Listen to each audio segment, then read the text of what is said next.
अस्सलाम वालेकुम। सुबह बखैर, कैसे हो? ओके, आज हम कौन सा हर्फ पढ़ने वाले हैं? जी हाँ, लाम के बाद आज बारी है मीम की। तो चलें शुरू करते हैं। मीम, मीम से मछली। पहले लिखेंगे मीम की पूरी शक्ल। एक सर बनाएं, घुमाएं और नीचे लेके जाएं।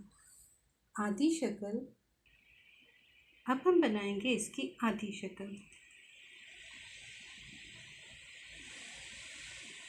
व्हाइट बोर्ड पे प्रैक्टिस करते हैं। ये है हमारे मीम की पूरी शक्ल और अब हम बनाएंगे एक छोटी सी तिकोन और स्लांट लाइन। फिर से कोशिश करते हैं। इसी तरह मश्क जारी रखें और जब यहाँ पे लिखना सीख लें तो लाइंस पे लिखना शुरू करें। तो आइए लाइन पे लिखते हैं मीम की आधी शक्ल।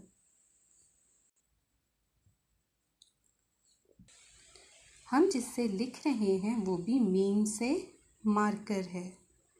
मश्क जारी रखें और उसके बाद अपने समर पैक के ऊपर ये आधी शक्ल लिखिए। मीम की आधी शक्ल। कल अपने नए हर्फ के साथ मिलेंगे। तब तक के लिए अल्लाह हाफ़िज़।